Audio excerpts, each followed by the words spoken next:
നമസ്കാരം. ഏതാനും മാസം മാത്രം ആയുസുണ്ടായിരുന്ന ഒരു റവന്യൂ ഉത്തരവിന്റെ മറവിൽ കോടിക്കണക്കിന് രൂപയുടെ മരം കൊള്ളയിടിച്ച ഒരു കേസാണ്. ഒറ്റ വായനയിൽ നമുക്ക് പിടികിട്ടാത്ത സങ്കീർണതയുണ്ട് ഈ കേസിൽ. ദുർവ്യാഖ്യാനം ചെയ്യാൻ പറ്റുന്ന മട്ടിൽ റവന്യൂ വകുപ്പ് ഒരു ഉത്തരവിറക്കുന്നു. ഉത്തരവിന്റെ മറവിൽ വ്യാപകമായി കൊള്ള നടക്കുന്നു, മരം മുറിച്ച് കടത്തുന്നു, ഉത്തരവ് പിൻവലിക്കുന്നു. മൊത്തം നമുക്ക് 10 പട്ടയങ്ങളാണുള്ളത്. ഇതിൽ ഒരു പട്ടയം മാത്രമാണ് 1964 പട്ടയം. ഈ 1964 പട്ടയഭൂമിയിൽ സ്വന്തമായി വെച്ചുപിടിപ്പിച്ച രാജകീയ മരങ്ങൾ എന്നറിയപ്പെടുന്ന 4 മരങ്ങളിൽ ചന്ദനം ഒഴികെയുള്ളവ വെട്ടാമോ എന്നതാണ് ചോദ്യം. രാജകീയ മരങ്ങൾ 4. ചന്ദനം അത് സംരക്ഷിത മരമാണ്. ഈട്ടി, തേക്ക്, യബിണി ഈ 4 മരങ്ങളും പട്ടയത്തിന്റെ ഷെഡ്യൂളിലെ ലിസ്റ്റിൽ ഇല്ലെങ്കിൽ സ്വയം കിളിച്ചു വന്നതോ നട്ടു വളർത്തിയതോ വൃക്ഷവില അടച്ച് സ്വന്തമാക്കിയതോ ആണെങ്കിൽ വെട്ടാമോ എന്നതാണ് ചോദ്യം. 2017 വരെ നോ എന്നായിരുന്നു ഉത്തരം. പക്ഷേ 2017 മുമ്പും വിവിധ നിയമങ്ങളും ചട്ടങ്ങളും ഉണ്ടായിട്ടുണ്ട് ഈ വിഷയത്തിൽ. 64 പട്ടയഭൂമി ആയിരിക്കണം എന്നതാണ് ആദ്യ വ്യവസ്ഥ. നട്ടമരമോ പിന്നീട് കിളിർത്ത മരമോ വൃക്ഷവില നൽകിയ മരമോ ആയിരിക്കണം എന്നത് 2ാമത്തെ വ്യവസ്ഥ. ചന്ദനമൊഴികെയുള്ള മരമാവണം എന്നുള്ളത് 3ാമത്തെ വ്യവസ്ഥ. 4ാമത്തത് പട്ടേദർമാരുടെ അഥവാ കർഷകരുടെ പട്ടയത്തിന്റെ ഷെഡ്യൂളിൽ ഈ മരങ്ങൾ റിസർവ് ചെയ്ത മരമാവുകയും അരുത്. ഈ ഉത്തരവിന്റെ മറവിൽ വയനാട് മുട്ടിലടക്കം വ്യാപകമായ മരം മുറിക്കൽ നടന്നു എന്നതാണ് യാഥാർത്ഥ്യം. പട്ടയത്തിന്റെ ഷെഡ്യൂളിൽപ്പെട്ട മരമടക്കം കോടിക്കണക്കിന് രൂപ വില വരുന്ന ഈട്ടുമരങ്ങൾക്ക് 5000 രൂപ കർഷകർക്ക് കൊടുത്തുകൊണ്ട് വലിയ രീതിയിൽ മരം മുറിക്കൽ മാഫിയ കള്ളക്കടത്ത് നടത്തി.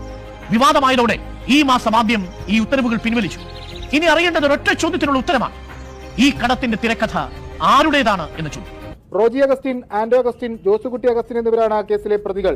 കേസിൽ നിന്ന് ഒഴിവാക്കണമെന്നാവശ്യപ്പെട്ട് അഗസ്റ്റിൻ സഹോദരങ്ങൾ ഹൈക്കോടതി നൽകിയ ഹർജി തള്ളിയിരുന്നു. വിശ്വാസവഞ്ചന നിലനിൽക്കുമെന്നായിരുന്നു കോടതി നിരീക്ഷണം. ഇതിനു പിന്നാലെയാണ് പ്രതികളോട് ഓഗസ്റ്റ് 10 വിചാരണ കോടതിയിൽ ഹാജരാവാൻ ആവശ്യപ്പെട്ടത്. എന്നാൽ പ്രതികൾ ഹാജരായില്ല. ഇതേ തുടർന്നാണ് ജാമ്യമില്ലാ വാറന്റ് പുറപ്പെടുവിച്ചത്. ഓഗസ്റ്റ് 18 ചോറ്റാനിക്കര മജിസ്ട്രേറ്റ് കോടതിയിൽ ഹാജരായില്ലെങ്കിൽ അറസ്റ്റ്. മുട്ടിൽ മരമുറി കേസിലെ പ്രധാനപ്പെട്ട പ്രതികൾ അഗസ്റ്റിൻ ബ്രദേഴ്സാണ്. അഗസ്റ്റിൻ ബ്രദേഴ്സാണ് റിപ്പോർട്ടർ ചാനലിന്റെ ഉടമ. എന്തായാലും എന്താണ് അദ്ദേഹം പറഞ്ഞ ക്ലോസ്? 1964 പട്ടയമായിരിക്കണം. അത് കഴിഞ്ഞിട്ട് അടുത്ത ക്ലോസ് വരുന്നത് ഈ 1964 പട്ടയഭൂമി ആകുന്നതിനും പുറമെ കിളിർത്ത് വന്ന മരമോ അല്ലെങ്കിൽ നട്ട മരമോ വൃക്ഷവില നൽകിയ മരമോ ആയിരിക്കണം. അതോടൊപ്പം തന്നെ ചന്ദന മരമാകരുത്, മറ്റു മരങ്ങളായിരിക്കണം.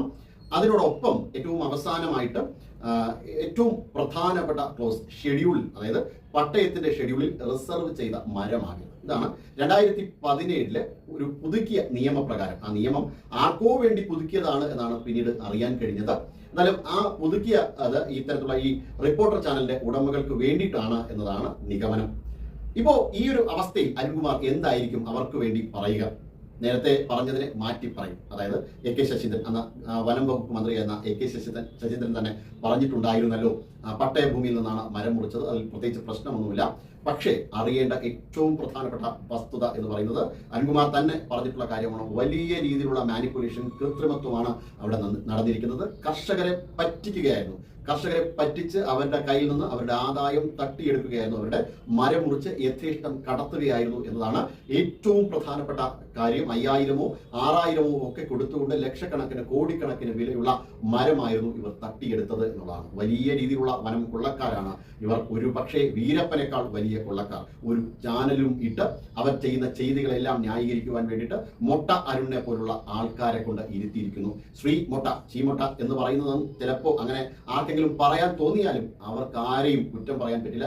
അത്രമാത്രം മലീമസമായ മാധ്യമ പ്രവർത്തനത്തിലേക്കാണ് അരുൺകുമാർ കടന്നിരിക്കുന്നത് എന്നുള്ളതാണ്. അരുൺകുമാറിന് എന്തും പറയാം, എങ്ങനെയും പറയാം, ഒരു വ്യക്തിത്വവും ഇല്ല എന്നുള്ള രീതിയിലേക്കാണ് അദ്ദേഹത്തിന്റെ മാധ്യമ പ്രവർത്തനം കൊണ്ടുപോയി ചെന്നെത്തിക്കുന്നത് എന്നതാണ്. പണം മാത്രം മതി. മുമ്പൊരു ചൊല്ലുണ്ടല്ലോ, കുറച്ചു പൈസയും വക്കീലും, അദ്ദേഹത്തിന്റെ പേര് ഞാൻ പെട്ടെന്ന് ഓർക്കുന്നില്ല, മള്ളൂറും ഉണ്ടെങ്കിൽ ആർക്കും ആരെയും കൊല്ലാം എന്നായിരുന്നല്ലോ പഴയ ഒരു പഴമൊഴി. അതുപോലെയാണ് ഇപ്പോൾ അരുൺകുമാറിന് അവസ്ഥ.